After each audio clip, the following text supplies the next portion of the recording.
Assalamualaikum warahmatullahi wabarakatuh.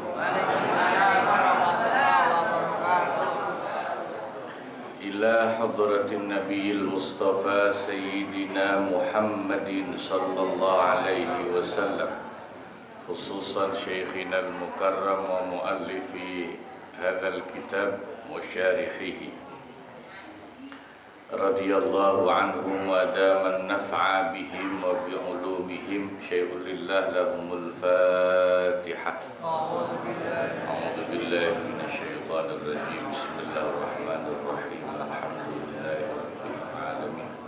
Arrahmanir rahim. Maliki yaumiddin. Iyyaka na'budu wa iyyaka nasta'in. Ihdinas siratal mustaqim. Siratal ladzina an'amta 'alaihim ghairil maghdubi 'alaihim waladdallin. Bismillahirrahmanirrahim. Alhamdulillahi rabbil alamin. Wassalatu wassalamu ala sayyidina wa maulana Muhammadin wa ala alihi wa sahbihi ajma'in. Amma ba'du. Al-mukarramun wal mukarramat, para guru, para asatidz, para sesepuh, serta segenap jamaah Majelis Ta'lim Ukhuwah Islamiyah, Bapak Ibu yang dimuliakan Allah, dan mudah-mudahan semua dicatat sebagai ahli surganya Allah. Wabil khusus guru kita Al-Mukarram Bapak Kiai Muhammad Misjan, Bapak Kiai Ahmad Habibi, Bapak Kiai Abdul Hamid Mustafa, juga pengurus Majelis Ta'lim kita yang menjadi kesayangan ibu-ibu semua, Bapak Kiai Muhammad Thohir,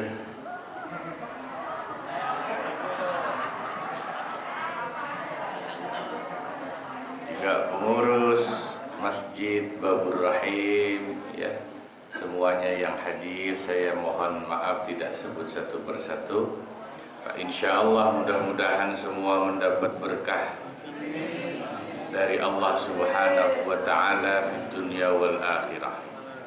Alhamdulillah kita bisa ngaji lagi pagi hari yang mubarak ini. Kita lanjut halaman berapa? 89 ya. Baris akhir. Amma laukana ya. Bismillahirrahmanirrahim. Amma laukana muajjalan. Adapun jika mas kawin atau maharnya itu secara bon, utang, nikahtuka wa zawwajtuka, saya nikahkan kamu dengan putri saya, siapa gitu ya, dengan mas kawinnya dibayar tempo atau utang. Lalu saya terima nikahnya dengan mas kawinnya secara hutang. Sah? Sah. Nah, berarti setuju. Kalau memang dua-duanya setuju, mas kawinnya hutang kan sah tetap. Nah itu fala habsalaha, si perempuan tidak punya hak menahan dirinya. Artinya ya karena dari awal dia sudah setuju bahwa suaminya menikahinya dengan mas kawin yang dihutang, dia harus sesudah akad menyerahkan dirinya. Kemarin kan boleh dia tidak menyerahkan dirinya langsung sesudah dinikahi kepada suaminya. Itu kan kalau memang mas kawinnya itu mas kawin yang secara tunai tapi belum dibayar. Nah kalau ini kan memang dari awal sudah disepakati mas kawinnya itu berarti kan mau. Nah kalau mau berarti ya tidak boleh menahan dirinya, harus langsung menyerahkan dirinya kepada si suami. Salah sendiri lu mau, kenapa dikawinin mas kawinnya utang mau. Wa in halla, sekalipun masa pelunasannya telah jatuh tempo, qabla taslimiha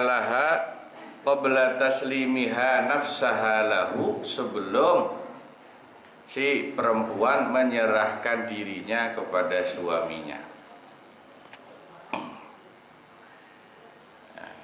Tapi banyak cerita, ya ada cerita di kitab-kitab itu. Zaman dulu ulama itu juga ada yang menikah dengan mas kawin yang hutang. Ada, yang namanya ulama itu tidak semuanya punya duit.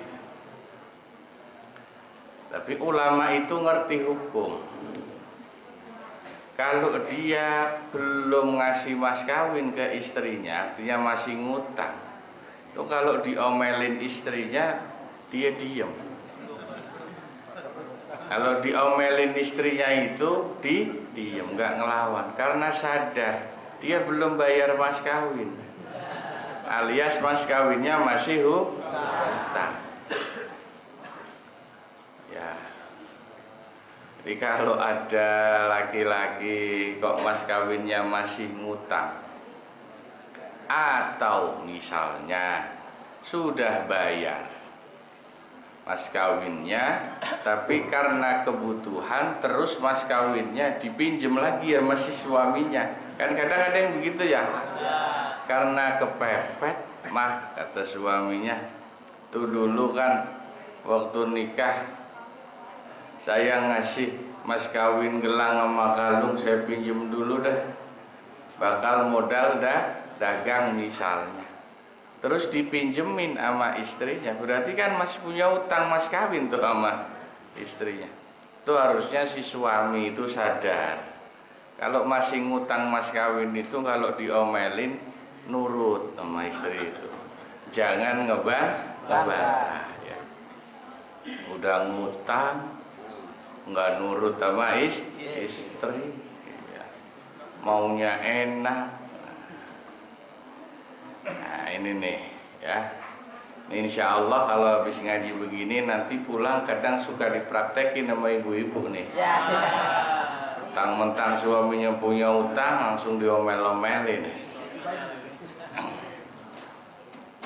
Wa yasqutu, dan menjadi gugur hakul habsi, hak istri untuk menahan diri tidak menyerahkan kepada suami, biwad'ihi, sebab si suami sudah menggauli iyaha, istrinya itu. Nah, hak istri untuk tidak berkumpul bersama suaminya itu otomatis gugur. Namanya al-habsu, hak menahan untuk tidak hidup bersama. Itu langsung hilang ketika si istri sudah digauli suaminya to'iatan, secara sukarela, kamilatan, dan dalam keadaan istri itu sudah sempurna, baik secara umur ya, sudah mencapai haddul bulugh, sudah balik, dan akalnya sehat, berakal sehat, artinya bisa berpikir secara normal. Nah, ini menarik, nanti dibahas. Tanda kerelaan istri untuk hidup bersama di dalam satu rumah bersama suami itu, salah satunya kalau si istri sudah secara sukarela, to'iatan, bahasa Arabnya taat. Taat itu kan sukarela, tidak terpaksa, mau digauli oleh suaminya. Kadang kan zaman dulu ada nikah yang karena dijodohin ya. Dulu ada Pak, zaman orang-orang tua dulu ya, nggak kenal nggak apa, dinikahin anak perempuannya gitu kan. Nah, ya zaman-zaman kakek nenek saya dulu suka begitu. Nah itu kadang si perempuannya namanya tadinya nggak kenal nggak apa, nggak ada rasa cinta. Itu kadang butuh proses. Ya berarti ya kalau bahasa Jawa tuh perempuannya elek gitu. Tahu bahasa elek ya? Elek itu ya gimana ya? Susah lah. Tidur nggak mau bareng gitu. Nah tapi ketika sudah mau secara sukarela berarti itu tanda dia sudah mau hidup bersama. Yang kedua kamilatan, syaratnya si perempuan itu sudah cukup umur, sudah balik dan berakal sehat. Artinya memang kerelaan itu karena dia bisa berpikir secara sehat. Ya.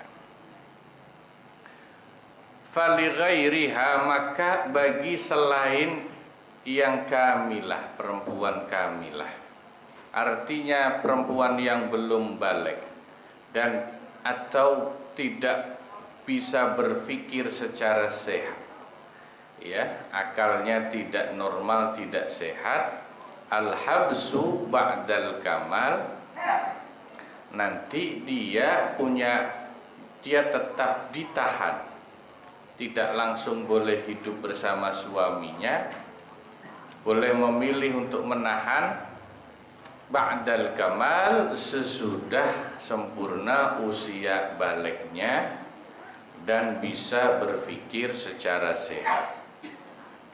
Illa ayyusallimahal waliyu bimaslahatin, kecuali jika memang walinya si perempuan yang menyerahkannya kepada suaminya untuk tinggal bersama dengan pertimbangan kemaslahatan atau kebaikan.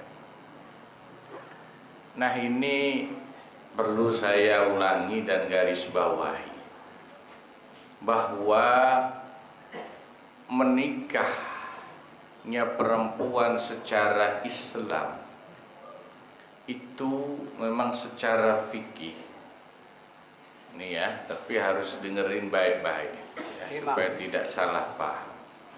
Sebelum usia balik itu diperbolehkan,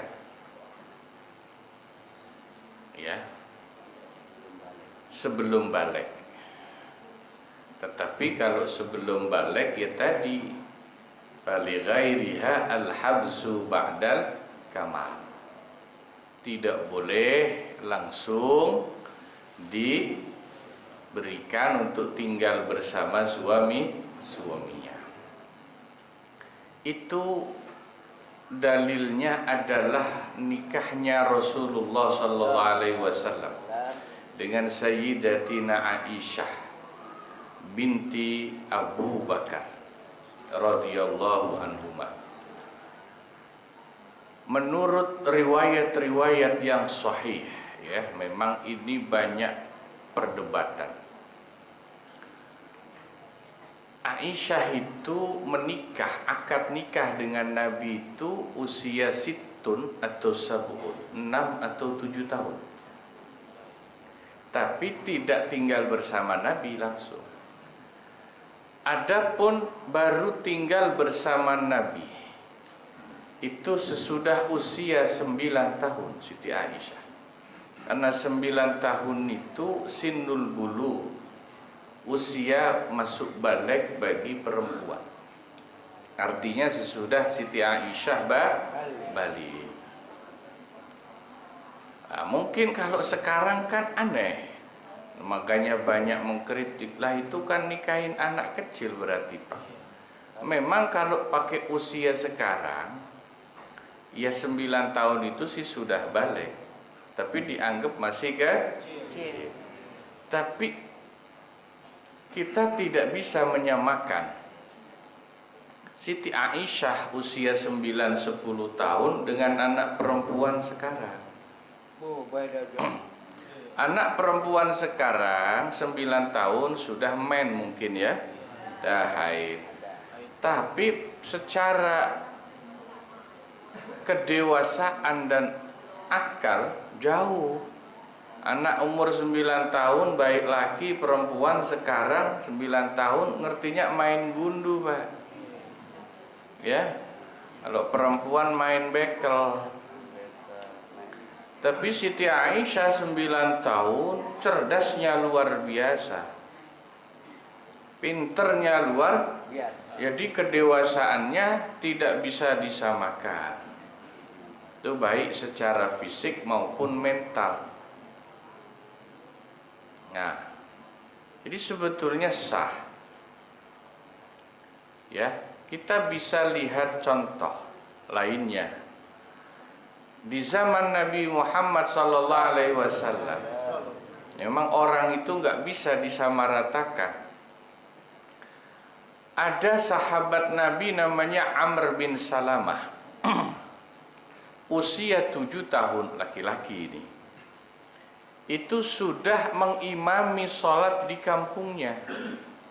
Hadisnya ada di kitab Bulughul Maram, bab sholat jamaah. Nanti jadi dalil. Bolehkah anak kecil yang belum balik ngimami sholat? Boleh, selama dia itu qari, baca Qur'annya bagus, faqih, ngerti fikih sholatnya dengan benar.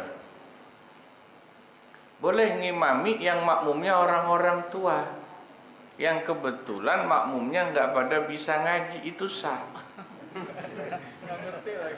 Nah emang ceritanya begitu. Jadi Amr bin Salamah itu cerita dalam hadis, saya itu disuruh Nabi ngimami di kampung saya saat umur saya 7 tahun. Bayangin 7 tahun, Pak. Makmumnya kakek-kakek, aki-aki, bapak-bapak. Kebetulan karena saya yang paling pinter ngaji Qur'annya, sementara orang-orang di kampung saya yang tua-tua baru pada masuk Islam, belum pada bisa ngaji Qur'an. Jadi sah. Nah ini contoh. Orang-orang tertentu seperti sahabat, umurnya mungkin masih kecil tapi pinternya tidak bisa disamakan seperti anak-anak sekarang. Ya. Ada lagi namanya sahabat Usamah bin Zaid. Ini cerita lain. Putra dari sahabat Zaid bin Harisah.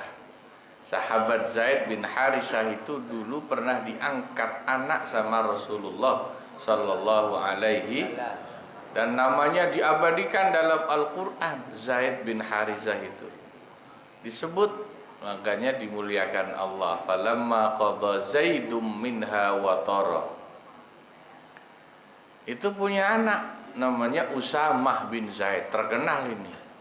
Ini juga kesayangan Rasulullah sallallahu alaihi wasallam, sahabat kesayangannya, karena seperti cucu sendiri. Itu umur 18 tahun, Pak. Ya, 18 tahun tuh kalau sekarang baru lulus SMA ya? Taunya apa kalau anak umur 18 tahun baru punya KTP? Ya, taunya mainan doang kan? Jalan-jalan, main-main sama temennya. Itu ditunjuk langsung oleh Rasulullah Sallallahu Alaihi Wasallam menjadi panglima perang. Laki-laki dong, Usamah itu laki-laki. Bayangin ya. Nah jadi memang umur itu nggak bisa dipukul rata. Banyak yang mungkin sekarang umurnya sudah tua, tapi kelakuannya anak-anak. Namanya tua kejemur bagaimana? Ya, nah memang jadi kalau ditanya, Pak, kalau ada anak sekarang belum punya KTP, ya belum 17 tahun, KTP kan 17 ya.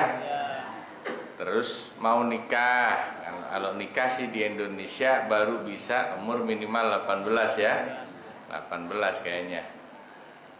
Nggak bisa dong daftarin KUA, memang nggak bisa. Karena KUA di Indonesia kan pakai hukum negara ya, undang-undang pernikahan itu minimal sudah 18 tahun minimal, udah punya KTP, baru sah didaftarkan nikahnya ke KUA. Tapi kalau secara agama ya sah. Jadi kalau ada nikah di bawah umur belum 18 tetap sah secara agama asal syarat rukunnya terpenuhi. Tapi tadi tidak sah secara hukum negara, tidak bisa daftar KUA. Jadi nanti hukum itu kalau di Indonesia ada istilahnya hukum dianatan, yang mengikuti aturan agama, ada hukum yang qadha'an, hukum yang sesuai perundang-undangan.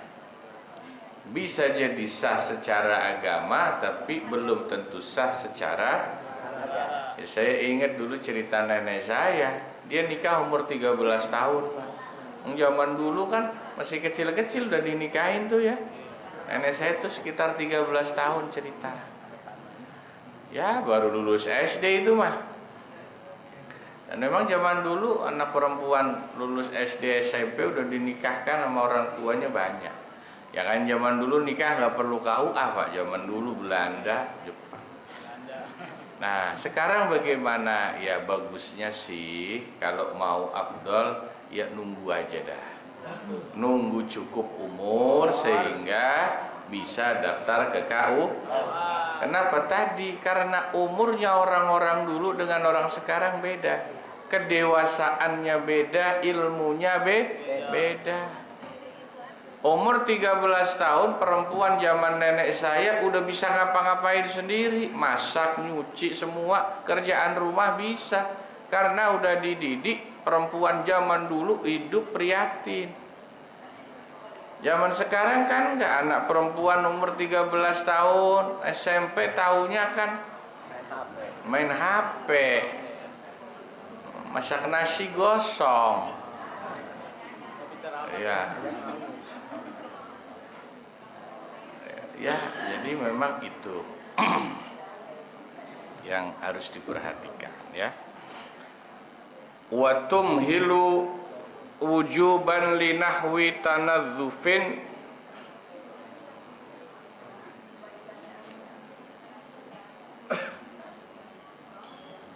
seorang istri wajib menunda menyerahkan dirinya kepada si suami.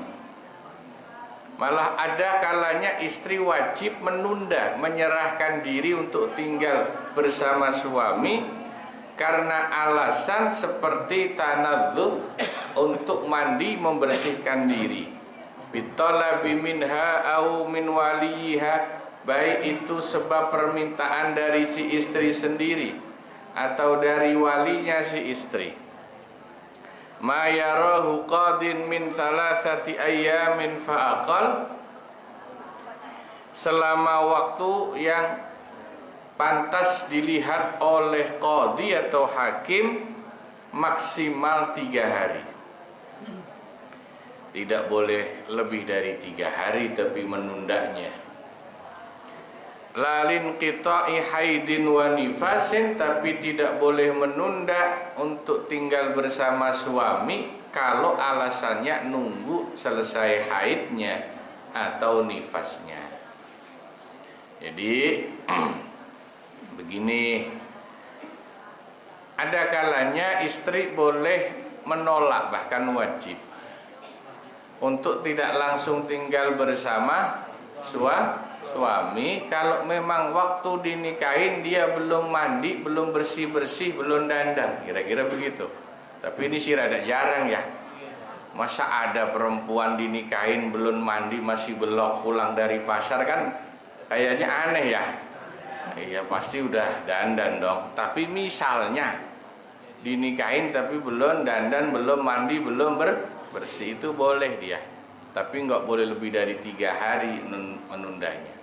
Tapi kalau alasannya karena saya masih haid, belum selesai, nggak ketemu dulu dah sama suami, itu malah nggak boleh alasan itu. Ya meskipun tentu suami tidak boleh menggauli istri yang masih haid.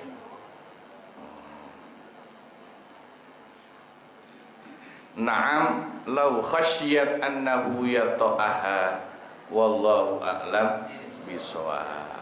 Ilaihil marji'u wal ma'ab. Baik, sampai sini dulu. Moga-moga manfaat. Kurang lebihnya mohon maaf. Wassalamualaikum warahmatullahi wabarakatuh. Waalaikumsalam.